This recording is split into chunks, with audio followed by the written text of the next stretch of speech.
Ladies and gentlemen, welcome to the Safety and Risk Success podcast. I'm your host, Christian Harris, the founder of Slip Safety Services. I'm not going to do a very lengthy introduction today because we've got a panel episode and everybody on the panel introduces themselves at the start.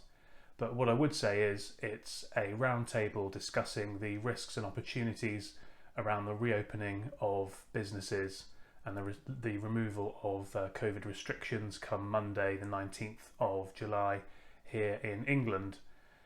Some great insights, some interesting areas where we agree and disagree, so I think it makes a fascinating episode and I hope you enjoy it. Cheers.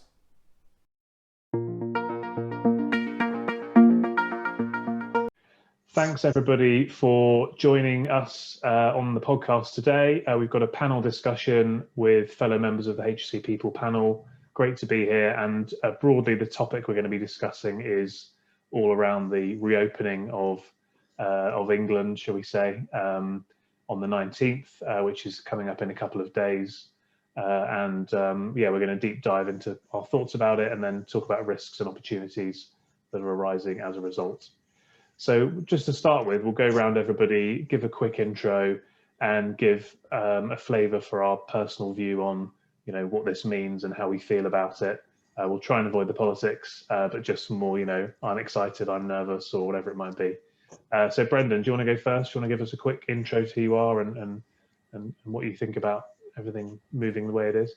Oh, what am I thinking about everything? Hello everyone, I am Brendon Ireland. I am the food safety specialist for HSC People panel. My opinions of it, I've already been knee deep in the working experience over the last couple of weeks. So I've got first-hand experience more from the restaurant and hospitality sector, from what they've been doing as things have been changing and adapting. Okay. And Tom, do you want to go next? Okay, hi, I'm Tom Baines. My specialist subject for the HSC People panel is health, safety, environment and quality in the Middle East. From my perspective, come Monday, I think it's about time. I think we've been sat around too long for 18 months. If we keep on going this way, I think, we could be putting ourselves into a real economic situation in the country where we may never recover from it. Yeah. Certainly can see that perspective. Rebecca, do you want to go next? Yep, sure. I'm Rebecca Lambert and I'm the marketing manager of HSC People. I'm excited about things reopening and getting back to some sort of normality, but I'm also concerned about people in the high risk categories that perhaps aren't getting as much support as they should do. So it's a bit of both, really. Yep. I can feel that. I'll give my view in a minute as to why.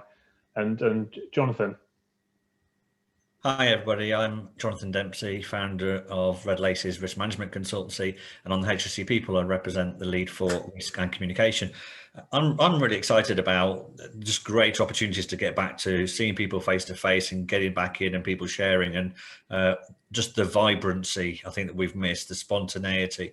I think the key thing to recognise is that there are probably more polarised anxieties perhaps than people might imagine, and I think the key thing to do is to recognise that almost to not judge people by age, by ethnicity, by demographic, to not make assumptions, whether it's your customer base, your supplier base or anything, to not make assumptions about how people feel and how people are going to react and respond. And I think therefore in terms of the risk management, there's a greater complexity.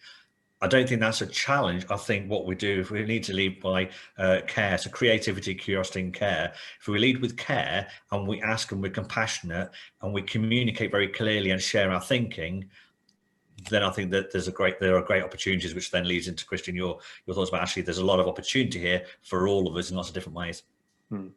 Thanks for that. Just quickly, my view, I suppose, I'm in an interesting position because I'm pretty optimistic by nature and I'm kind of keen to get things motoring again generally, but we've been very, very cautious since the pandemic started because of our youngest son who has severe asthma, so bad that he's now 3.5, but before just before he turned 1 and then just before he turned 2, he had a week in A&E both years with pneumonia.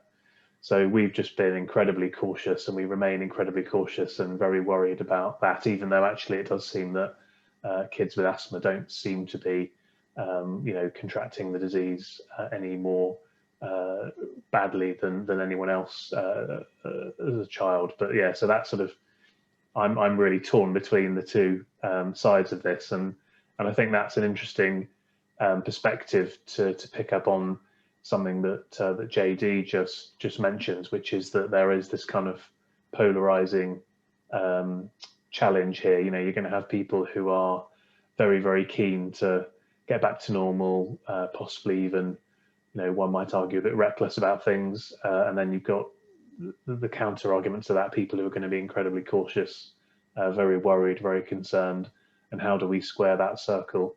Brendan, what are you seeing that your clients in hospitality have been doing to try to navigate that challenge in the past? Well, over the last couple of weeks, this is something I touched on last night when I did the normal discussion with my food safety peers, is we did the normal SWOT analysis that we do for businesses, but it was more identifying the risks, the threats that are associated with COVID. And so obviously when all this started, we identified that the opportunity was for the delivery business. And so now what I'm sort of saying to the businesses and what the business is sort of agreeing on is, although things are sort of getting back to normal, they're doing it with a side of caution, just in case in 3 months' time, things have to close down again. I mean, a lot of them have struggled dramatically. When you think about food, it's one of those things that doesn't keep for a long period of time. So once you close down for 3 months, you're essentially, most of your stock, most of the value of the business is going to have to be thrown away. So they're all doing it on a bit more of a side of caution and keeping that delivery aspect of the business open, just as moving forward. Yeah. And what about, for people that are operating with, with customers coming in, how are they trying to balance those two contrasting types of customer, or are they sort of going down one route or the other, prioritizing being, overly cautious and safe, for example? Well, it started off that most were essentially going as far as possible to implement the safety practices that were on the government guidance. But obviously, as that was changing week by week, it became increasingly more difficult. I think over the weekend, a lot of my businesses that I worked with, they said it was almost impossible with the football being on to be able to implement all the safety practices. And one of them has said over these last couple of days, everything has pretty much gone out the window from the consumer's point of view. There's not really that respect or understanding from the end consumer anymore, especially now that we have this coming Monday, it's being labelled as Freedom Day. And I think that's a really, really big concern. It needs to be more on the side of caution. And you seem pretty keen, Tom, to get things going again. But then obviously you're a health and safety professional as well, so I'm sure you're not going to be going out there and being super gung-ho. But what do you see as the risks or the challenges of trying to balance those conflicting agendas? I think, when, just going back what Brendan was saying there, Freedom Day, it gives people a false sense of security. And the other days that we've had with lockdown, with unlocking, etc., etc. And I do feel, that, we have to open up, at some stage, because if we don't, you have the counter effects of, potentially, and, Johnson said himself, people will die still. So they know this, and they're willing to accept that risk. But if you don't open up, what's the counter effect of that? Is people are not going to be able to work, people are going to suffer, and you've got the other side of, starvation, poverty, so you have to have a fine balance between the two. I don't think, for any business, and I'm hearing this, from in my side as well, people are going back to work 50-50, 60-40. This seems to be the trend, with sort of the, the private sector, etc. But I think people should be really, making sure that they are taking the right measures to protect people at work. The idea of having, this voluntary stage of masks, personally, I believe, in enclosed environments, people should still be wearing the masks. So I'm still, I'm on the side, we have to open up, because the devastating effects will be seriously worse now than they were a year and a half ago when, thousands of people were dying. I think we're in the stages now, and it's hard for me to say that there'll be a lot fewer. Yeah, but if you don't do something, you will suffer at the end of the day.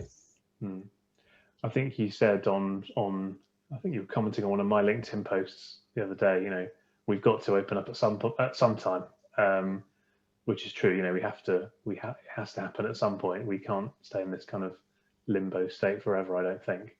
So it's just a question of degrees and timings and that kind of thing, isn't it?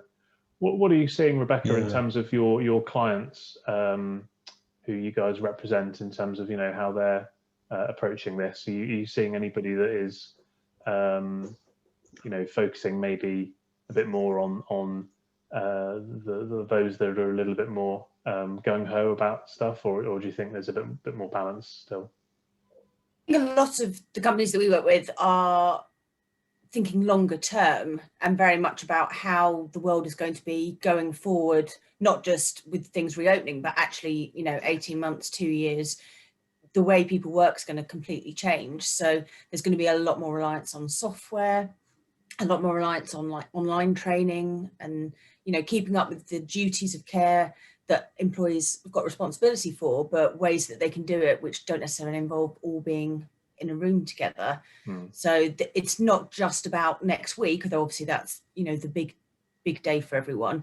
It's also about how this has now changed working life for people forever. Yes. It's interesting. I mean, what's everyone's view in terms of, do you think that the City of London, for example, people are going to ever be back full time, or do you think that now we're fundamentally? I mean, personally, I see it as, 50% of your workforce are missing from London now. There's going to be a wholesale reconversion of office space to, residential potentially. People are moving out of London now, because now the ability to work from home, be it in Wales or in Glasgow or whatever, the whole dynamic is totally changed.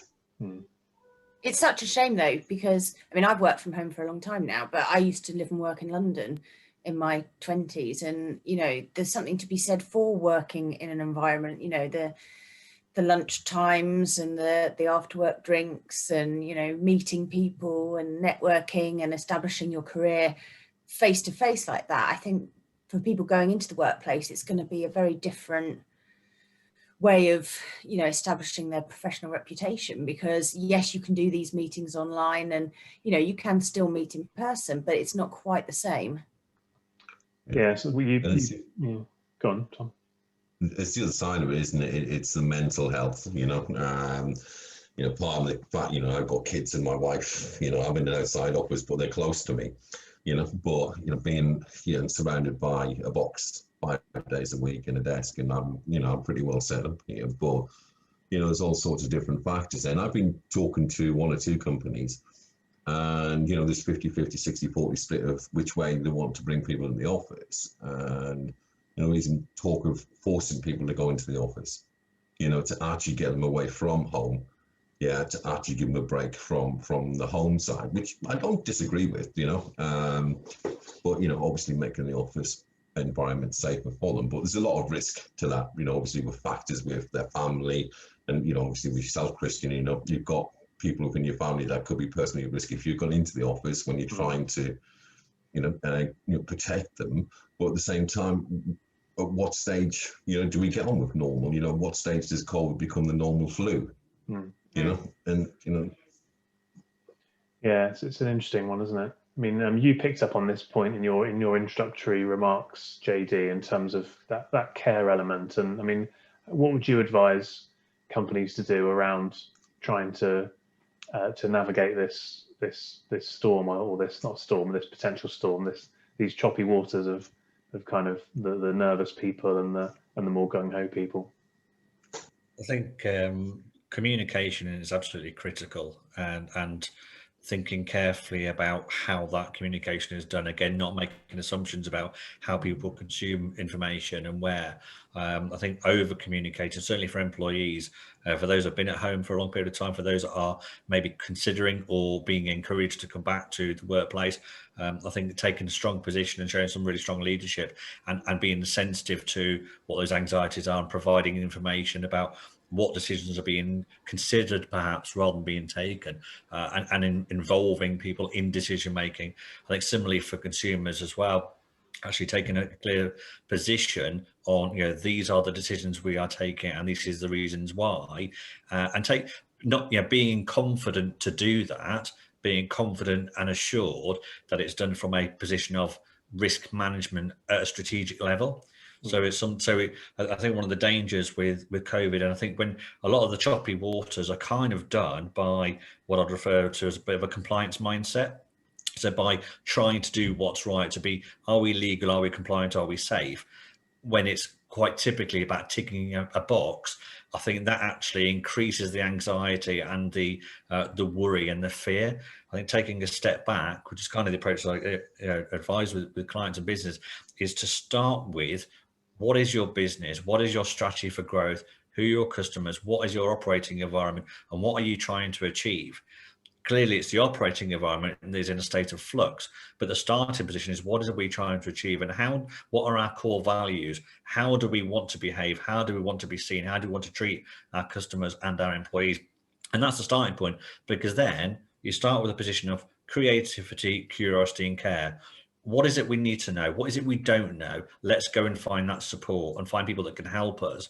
But we know what we're trying to achieve. And because we care, we're sensitive to who might need to get involved and how. And then the creativity, to come back to your kind of really point about the opportunity. The opportunity is to be creative in that, to be creative about the different solutions. And again, by involving people, that's where the solutions are going to come from. If you've got people who have worked from home for a year, they've now, that's a rich source of insight for a business that has never been in that situation before. So again, rather than almost dictating from the top and saying, here's the new policy revision, inviting that question in.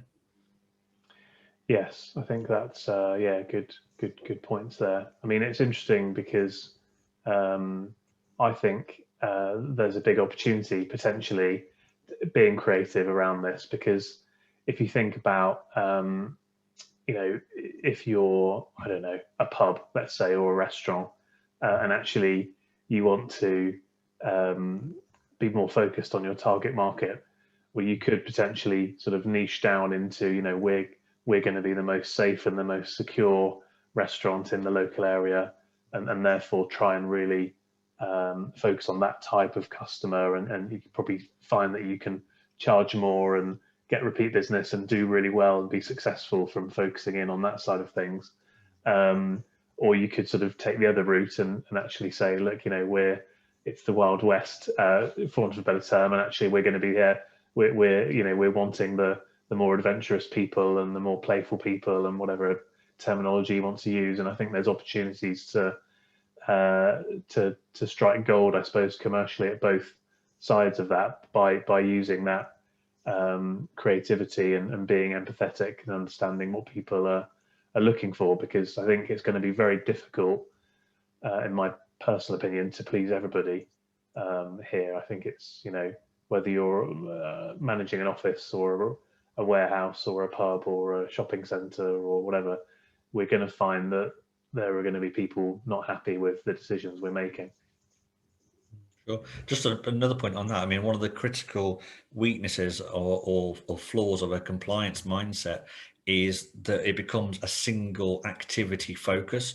So we're thinking about, and we're marketing ourselves as COVID safe, or you will be COVID safe. And of course, a big danger of that is that we don't then think about, to Brendan's point, about food hygiene or food safety. Yeah.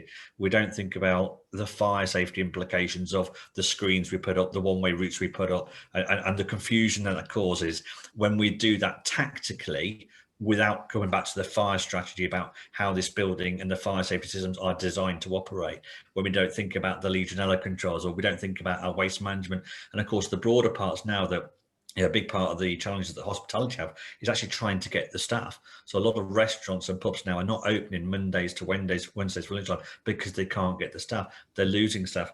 And actually you can't just compete on hourly rates now, because if staff haven't felt valued for the past year, whether furloughed or not, they are likely to go to an employer that they feel they are going to be treated well with. And similarly, supply chains have been completely disrupted across different sectors. And if a catering or restaurant business has now gone into delivery, there are different challenges, and they're maybe not thought about road safety risk as part of their business because it wasn't an issue before. So actually taking that, what are we about as a business? And actually, it might come back to strategically now, what business are we in?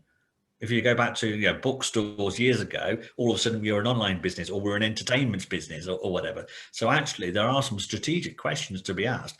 If we're a hotel and we're now a delivery and now we're something else, and again, come back to the opportunity.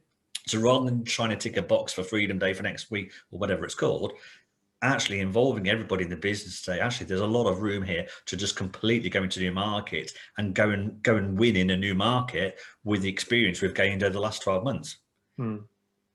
Definitely, yeah. Very interesting points, and you picked up on a couple of the themes I was going to delve into next. But Tom, what are you seeing, with your clients? What are you discussing with them in terms of having maybe a kind of a root and branch review of safety and risk management procedures in line with all of those types of changes that Jonathan's just talked about? It's not a single approach on risk, as JD said, you've got to look at the top to bottom of, what do you want? Yeah, what do you want to achieve from your own business perspective, because the dynamics have actually changed. But, whether you've got a 50-50, 60-40 in your business, you still have the same risks there. So you really need to look right across, horizontally, vertically, to actually see what risks you do have and actually plan for them. But it's not just about the risk assessment, it's about business continuity as well. Yeah, if let's say that something happens, you get close contact, you get COVID cases, how are you going to respond with that? So despite your normal risks and your COVID risk and your COVID measures and your sanitation and your cleaning and your ventilation, etc., is actually how do you respond when things actually do go wrong again? We don't know about COVID at the moment. Will a new strain come along that the vaccines actually don't work with? I mean, all right, that's doom and gloom at the moment. Everything seems to point in the direction that we are going in the right direction, but we're not to know for the future. So you need to put your business in that ready position of how do you respond and how do you quickly respond to people being put back at home again. Yeah. What, Brendon, have you seen in terms of, again, with your focus on hospitality, have the kind of traditional risks come back, thinking about some of the insurance companies we work with, for example, and this would make perfect sense logically, when March 2020 hit, road traffic accident claims fell off a cliff because obviously people were at home and not driving vehicles, and then slips and trips claims disappeared almost because, again, people weren't leaving their homes. So have we seen those kind of traditional risks starting to come back into existence again? And is that something you expect to see multiply as of this coming week when there's going to be more capacity back into buildings, etc.? Well, I think it'd be going off a very hypothetical basis, as JD has said.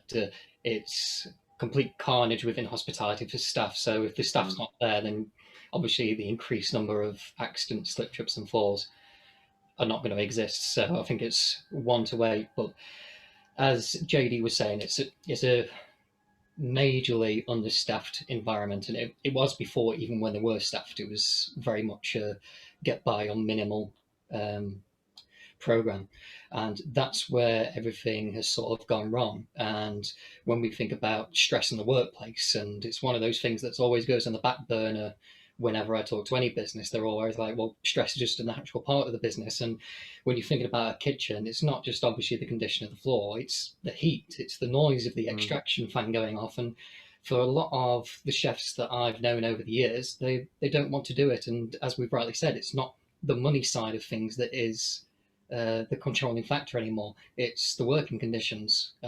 Even when I was coming up through the ranks, it was the mentality and the culture of hospitality that you would work a 12-hour day at sort of minimum, and you wouldn't get any more than a 5-minute stand outside, and that would be your 5 days a week, 48 weeks of the year. So I think in terms of health and safety, we'll have to see, because I think the businesses that look after their staff will be the ones that will prosper and really be successful. The ones that don't will be the ones that struggle, and fundamentally the ones that will have to either shut down or condense their operation.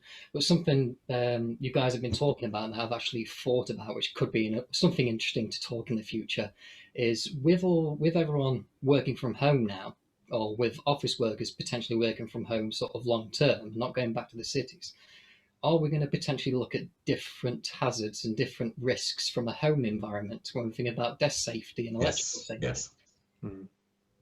Yeah. Again, conversations I've been having around that, and some companies are giving allowances, or they're setting a standard, or doing the risk assessment to see what space people actually do have. There's all so many different facets here. You know, people working from home 5 days a week is just not, from a mental stress and well-being perspective, is probably not good. You know, I'm great. I've got a lovely back garden where I am. You know, I can go out and sit amongst the courgettes and do what I want. You know, but other people can't. No, honestly, I've got a massive bush out there with bloody courgettes in it. It's driving me nuts, as well as the corn as well. But no, seriously, you know, it's things I wouldn't normally do, you know, but you go out there, or dandelion hunting as well. So, but, you know, it's, the stress factors are there. Yeah. You know, people will suffer from this if they're left with it long term. Yeah. So people have to be looked at on an individual basis, individual risk assessment, self-assessment, and then line manager assessment. But line managers need to be taught how to do these things properly. Yeah, in this whole new world, you know, then, you know, how do you make people comfortable at home? You know, how do you avoid, you know, the musculoskeletal injuries that people are going to, you know, so we're not just talking about mental well-being, you're talking about the bodily injury, you know, RSI, all of those factors that have to be considered. And I've been talking to companies about that. Yeah. And you know, most companies haven't been able to deal with it fully. They've dealt with it, they know about it, but they can't deal with it fully because they just don't know what the next step is in their organization, or they're looking at it, but they haven't decided, you know, will we bring people back to work? Will we not? Some companies saying, yeah, we've gone, we put it out to public vote with the staff and they've said this, but not all staff said that. You know, 17% said we want to come back to work. So how do you deal with all of that? Yeah. It's times like these that I'm glad I don't have several hundred people in the workforce in the business, because it's it's very difficult. Something you mentioned there, Brendan, was interesting around, you know, the companies that will succeed are those that look after their people, and that's something that I firmly believe in and espouse the virtues of in terms of being proactive and trying to achieve that level of protection and making your staff feel safer. And I think that you know, one of every cloud has a silver lining, and one of the silver linings to the COVID cloud is that risk management and safety have kind of shot up the agenda and come more to the forefront. What have you seen, Rebecca, in terms of evidence? Because you were nodding your head there. In terms of evidence of that, you know, have you seen, you know, good activity from among your, you know, your websites and clients and things like that? Yeah, I think, you know, there's been many negatives about the whole pandemic, so I'm not forgetting that. But I also think the confidence I've seen in HSE professionals that now can walk into a site or an office and can say, actually, you shouldn't be doing this, you should be doing that. You know, in the past, there was all the stigma and, oh, you know, raised eyebrows, here's the clipboard, all that sort of thing. Whereas now I think for the first time, certainly in my experience, people are taking health and safety seriously, and the people that know about it and are educated and whose job it is to keep people and places safe, are actually now being acknowledged and treated with the respect that they should have always been treated with, because people are realizing that, you know, at the end of the day, without health and safety professionals, you know, who is going to look after the mental well-being of individuals? Who is going to make sure that companies are held to account for decisions that they make?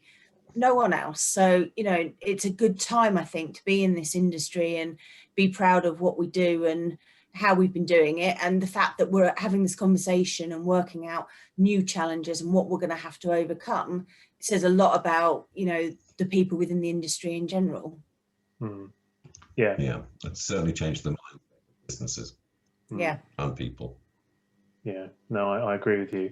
And going back to something you said, JD, and it's something you and I have talked about before as well, kind of moving away from this compliance mindset. And as you were saying that, I had in my mind, you know, the fact that safety and risk is more prominent than ever, and actually the move to this level 4, where we are expecting people and demanding people to take on more personal responsibility for risk management effectively. I wonder if that will help to shift us a bit more away from that kind of compliance mindset, because it isn't black and white, is it, from a COVID perspective? And it, just as it isn't black and white in many other areas of risk, but people historically have often looked at them in that way. Yeah, I don't necessarily see a fundamental shift in the mindset of senior leaders, and I don't see. I mean, I wouldn't say I'm particularly confident that we're going to see that change, that shift. I mean, it's not as though senior leaders have necessarily been getting themselves onto risk management courses to say, well, actually, this COVID thing's really made me think differently. Now I need to go and get the board all trained up on, you know, risk management or anything like that. And if anything, I think particularly say in hospitality that Brendan's alluding to, I think the pressures on resources are even more acute now, and actually getting anybody in to fill the shift when the pressure on actually just getting staffing in is higher. I think if anything, we could actually see that some of the problems are being more acute in the short term. Also, we know that regulation, you know, we know that over the last 10, 15 years, you know, the resources for the health and safety executive have diminished. If you take environmental health officers, so the food hygiene and environmental side of things as well, you know, resources have been reduced. So the standard of regulations, in fact, I suspect that the number of physical routine inspections over the last 12 months, statutory inspections, will have significantly reduced as well. So the critical friend, let's say, the enforcer, but who is there to mentor and coach, has not been there as much either. And as we also then talk about, well, if people are working more remotely and perhaps working in a co-location outside of home and outside of work, where there's even more grey areas appearing. And one of the opportunities for some businesses now is that co-located space. So if people aren't going to travel 50 miles or 100 miles to go to an office, whether in London or Manchester or whatever, but they don't want to be at home now for the permanent future, there's going to be a natural gravitation for those perhaps more extroverted people who get their energy from being with others and want to innovate about ideas, to go to maybe a pub or a coffee shop or some of these new co-located spaces, which again is another whole grey area. And of course, some of those could be the leadership and the management of an organisation, because when we talk about employees, of course, even board level directors are employees, and of course some of them will be working from home or some of these other areas as well. So there's a massive amount of complexity, but I don't see that all of a sudden, whilst safety and risk is perhaps in the vocabulary more, I think it's used in terms of that very niche, you know, somebody having, being COVID safe, have we got the sanitizers out? I don't see it as being, we've now got a strategic understanding of our risk and we're designing risk management into our new processes and designing into the job descriptions for the kind of people we want for the new roles. I've yet to see that, and I'm not confident that we'll see that anytime soon. Yeah, interesting. I mean, some of the insurers that we work with, for example, have said kind of we're not expecting much from risk management for the next 18 months because people are just going to be fighting to survive. And then other insurers and other organizations that we work with have had a very contrasting view. And it's, I suppose the question then is, you know, And perhaps, Brendan, I'd be interested to your view, because you're working in this sector where there is such an acute challenge around, viability for the business. Is there a way that we as safety and risk professionals, and, given the context that we're all on the HSC People panel and we're trying to promote the benefits of being proactive in safety and risk, is there anything we can do to try to, accepting Jonathan's point that, we've got a raised profile of safety and risk, but perhaps only in a niche area. Is there any way we can sort of capitalize on that, for want of a better term, and try and use that opportunity to push a more all-encompassing proactivity around these areas? Well, hospitality has always been a profit-based, and I would say about 90% of all hospitality businesses that I've experienced, I'm going to try and avoid getting very political here, but I would say 90% of them, their first concerns in terms of the safety side of thing is, are they going to get that little 5 sticker that goes on their window that says they have a food hygiene rating? And they will do absolutely anything to maintain that 5, regardless of whether it's safety or food hygiene. It's all about having that sticker. So at this moment in time, hospitality is probably very, very focused on what are they going to get out of it themselves. So it's more going to be on the education side of being able to sort of tell hospitality businesses, owners and executives, and sort of say, well, look, you're not going to get any shiny sticker in your window, but if you do this, this will actually benefit you in the long run. And sort of say to them, if you have good standards, appropriate safety procedures, you'll actually find the employment of staff and the retention of staff a lot easier. And your customers will return more readily as well. I believe, quite strongly, there's a lot of evidence to support that. If you feel safe and you feel cared for and you feel as if the environment is well maintained and looked after, then you're much more likely to be a customer of a hospitality business or to go to a retail store or whatever it might be. Has anyone else got any thoughts about what we could do to kind of leverage this potential uptick in consciousness around safety and risk? Tom, have you got any thoughts on that? I'm just thinking that I didn't want to have that still motion on the picture on the screen there, thinking that my screen is frozen. That because of that BT advert, and the dog walks across. I think there is a lot going on out there, and I think it's not joined up. I don't think it's joined up. The government was never joined up. I'm sorry, getting political here. It was always difficult for the government to say do this, and then next week we'll do this, and next week, and then we'll have to pull back. I think we all know that we have to do something. Yeah, but I don't think everybody's on the same page as what do we have to do. There's no government direction, there's no HSE direction clearly, on what do you specifically need to do from a risk management perspective. Because I think, the health and safety executives sitting on the fence slightly because, they can't say you have to do this because they're mandating something that can affect different industries or different sectors in totally different ways. So I see where they're coming from. From my perspective, every sector is different. The way, but the approach to risk is always the same. Yeah, look at what you do as a business, look at how you approach the risk, but always back up that plan with some sort of level of continuity and emergency response, because at the end of the day, if something goes wrong, it's going to bite in the butt. I mean, it's getting that message out there consistently. We're a group of people. We know what we're talking about. We're all working in different sectors. I think it's getting more about our message out there. But I think the government and health and safety executives should be talking with each other. They should be saying, as a minimum, as an absolute minimum, we should be doing this. Then take it from that point and move forward. Not giving out guidance. Well, maybe wear a mask, maybe not wear a mask. Come on, guys.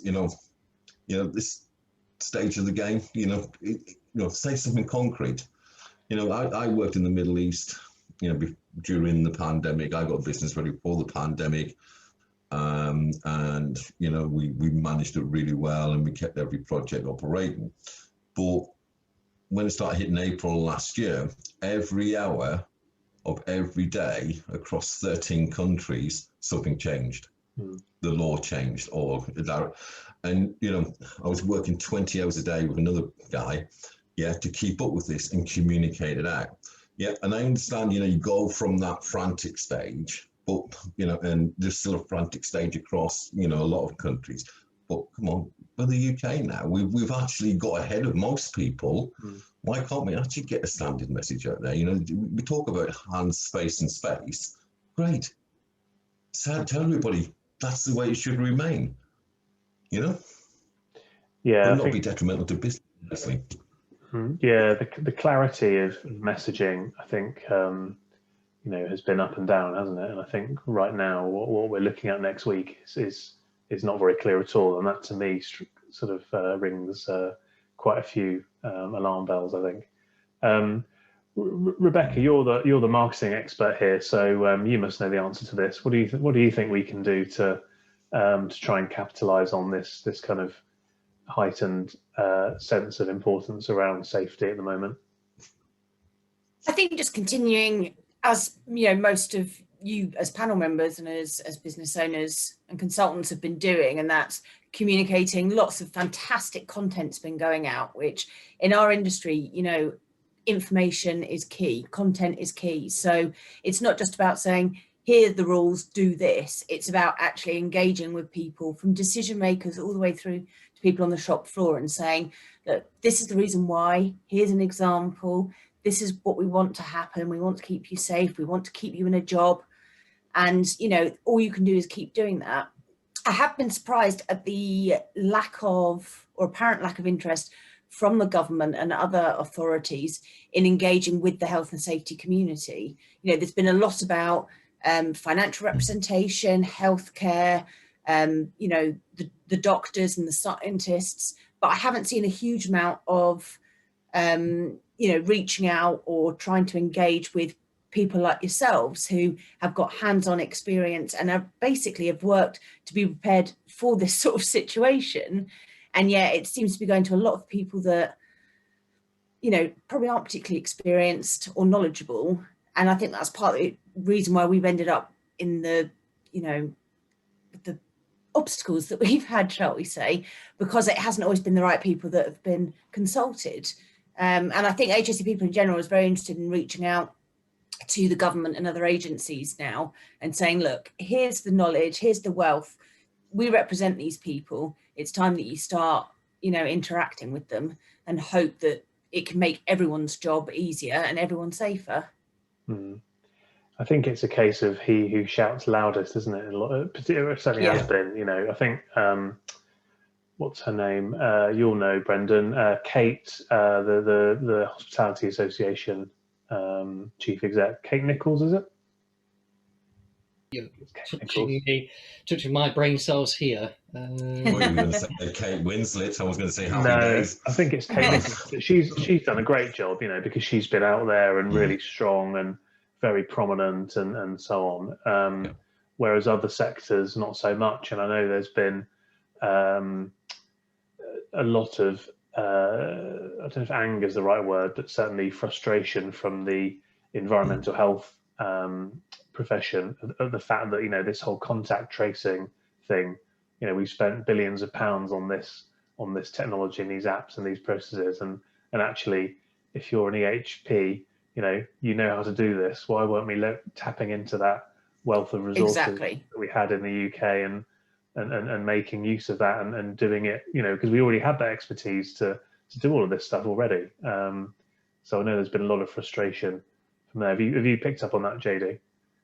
Yeah, certainly. I mean, as you know, I'm a chartered environmental health practitioner, so I started my career as an environmental health officer. And infection control, infectious disease control is just a natural part of the training right across, and of course links in with food hygiene and sort of community infection control and that kind of thing. So I think whether it's a representation of the lack of profile of the CIH at a strategic level, because many years ago you'd have something like a chief environmental health officer, and I know that they've been campaigning for that kind of role, because that would be the person then that sits at government level to introduce that. Without getting into the politics, I think there's certainly the environmental health profession is a multidisciplinary profession that includes all these things, and again, equips the environmental health professionals to strategically get involved in supporting businesses with risk management in all of this, bringing in being strong collaborators, speaking the language of the regulators and the different business sectors. And I think there's an amazing opportunity there for environmental health and for health and safety and for others. I think the key things really, and there's some opportunities I think for HSE people, as in sort of Rebecca as team in the panel, is how do we tap in and to support business leaders? There's clearly a lot of the content that we put out there and a lot of the content that was responded to on HSE people social networks tend to be a lot of health and safety and risk professionals as well. And I think is what, there's an opportunity for us out of this to find other ways, maybe with Institute of Directors, Chartered Management Institute, and those kind of organisations, to see if perhaps we can kind of maybe collaborate in some way to provide kind of joint opportunities, so that we can help to provide some of this content free of charge initially, to create some of the debate, because we've got a lot of the answers, we've got a lot of ways of working that will be helpful. And of course, business leaders are very successful at running businesses. So I think bringing those two together. I know when we've done LinkedIn Lives before, a lot of the responses have tended to come from people in the risk world. And we need CEOs, we need managing directors. What are the challenges you're facing? Because again, we don't want to make, like I said earlier, right at the start, we shouldn't be making assumptions. I shouldn't be making an assumption about what a managing director in the hospitality industry is thinking about next week, because actually, like you said earlier on, Christian, they're also parents or grandparents, or everybody. We are all people wherever we are, in whatever sector we are, and we need that. Just take it back to the human level and that care level to really understand. And what's the best way to help? Because like you and I, we've got these great diagnostics that take 2 minutes, answer a couple of questions. We can just start the conversation, get you thinking in a very different way very quickly, take the fear out of it. But actually, if you're head down 20, 30, 60 hours a week, and you've got the weight of that business on your shoulders, have you even got those 2 minutes to just take a step back?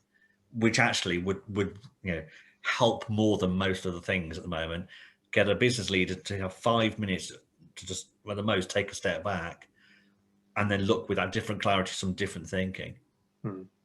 Yeah. Fully agree with that point that we've got to try and get into the minds of the business leaders, because that's where we're going to affect change. And my personal view is that actually there is a big opportunity to do that now.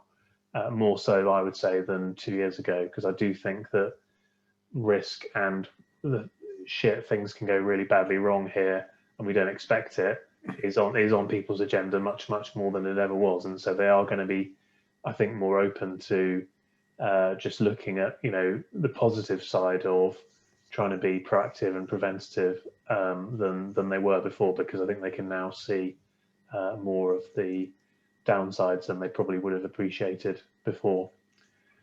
I'm conscious of time, guys. I think we've had quite a good discussion, but I don't know if anybody, if perhaps we go round, and if there's any kind of final thoughts, or if anybody's got any burning issues that we haven't touched upon and they'd like to bring those up, then happy to go a few minutes longer. But I think we're kind of approaching an hour, and that's a good length of time. So if anybody's got anything, speak now or forever hold your peace if they want to add anything onto the agenda. If not, then perhaps we'll have a bit of a summary. Should we go ladies first? Rebecca, any final thoughts or comments? Just basically, it'd be great to have this conversation again, maybe after the summer or the beginning of the winter, and just look back at what we were saying now and see what the challenges have been and what the success stories have been, and because this is ever evolving, so it's great to catch up and look back and look forward. That's a good idea, and we can certainly easily do that, and get some of the other panel members potentially involved as well, within reason. Of course, we don't want 50 people on a podcast, but no, I think that's a great idea. And before we sign off, do you want to just give people details of where they can get hold of you and find out more about what you guys are up to? Yeah, absolutely. There's www.hsepeople.com. I'm Rebecca Lambert on LinkedIn, and my email's rebecca@hsepeople.com. Fantastic, thank you. Brendan, any final thoughts? Just going on what JD had said about thinking about the human factor. I mean, I'll try and cut this story very, very short, but I had an individual that had started a home business, and he called me up very distressed because he said he'd lost his job as a chef. This was way before even the furlough had been considered as an option. So he'd lost his job as a chef, and he was very distressed cooking from home. And he said he wasn't doing things safely, and he knew he couldn't do things safely, but he needed to earn an income. Otherwise, he faced the prospect of losing his house. And I think that's something we always need to sort of think of. It doesn't matter how many rules there are, how many laws there are. If someone is pinned up against the wall and they're given an option of having an income or sleeping on the street, which one would all of us choose? Mm-hmm. Absolutely, yeah. And same thing, Brendan. If you want to just give a quick overview of where's best for people to find out about what you're doing. So most of the time, you probably won't find out what I'm doing because I'm very, very quiet at this moment of time. I think I've got going completely against my own philosophy, and I've got about 30 days of traveling all around the country doing food safety things. But if you were ever to find anything, you'll probably find me on the food safety group on Facebook, or posting something long and interesting on LinkedIn through Brendon Ireland. Great, thanks. And JD, any final thoughts? No, I think it's been a great discussion. I think it's good to have some difference of opinion, different perspectives, different sectors. So, yeah, definitely, then we should do this again and bring some others on as well. Again, I think it'd be good to get a business leader or a business owner that's not from a risk and safety background. Again, to bring us, to try and help on air, because again, it's trying to get some of those questions that people are asking that maybe don't have anybody that they can ask. And we could do that kind of live now. I think it'd be really helpful, valuable service. In terms of getting hold of me, I'm Jonathan Dempsey, MBA on LinkedIn. Redlaces.co.uk is our website to get a link to all of our social media. Any of your risk and safety needs, from problem solving, big issues, little issues, but more specifically that strategic understanding of where is the business now and where do you want to take it through, and just designing risk management in simply, cost effectively. Great, thank you. And Tom, some final thoughts and quick plugs. I think, quick plugs, definitely. Empathy, I think, is everybody's alluding to here, the impact of this, it's affected so many people, from a work perspective, from a family perspective, and, it could keep going on and on and on like this, we don't know, we don't know if there's going to be another strain of the virus. So I think, be nice to people. I cooked a curry for my next door neighbours. They're 85 and 86, and they've never had a curry before, and they loved it. So, these little gestures, can make a big difference. Big difference, and be human. From a plug perspective, I run hseqonestop.com. So if you want to visit the website, there's a lot of free COVID risk assessment materials, presentation material, business continuity planning. Just you'd have to log in, obviously because of GDPR and privacy policy, but it's all free material that you can actually download anytime. Good stuff. Well, look, thank you all very much for sparing your time this evening. We're recording this in the evening, as people watching on YouTube might be able to tell because the light is starting to dim. If you've enjoyed this episode, we'd really appreciate a review. Particularly if you think we've earned a 5-star review, that would be fantastic. Please hit subscribe. There's a new podcast episode out every week, and many of the HC People panel members have been interviewed, and Brendan, actually we need to get you on for a one-on-one interview coming up soon as well. So from me, thanks very much. I hope you found it useful and giving you some things to think about, which is the reason that I put this podcast together. So thanks very much, and we'll see you again on another episode soon. Fantastic. Thank you. Stay safe, guys. Thank you. Thank you.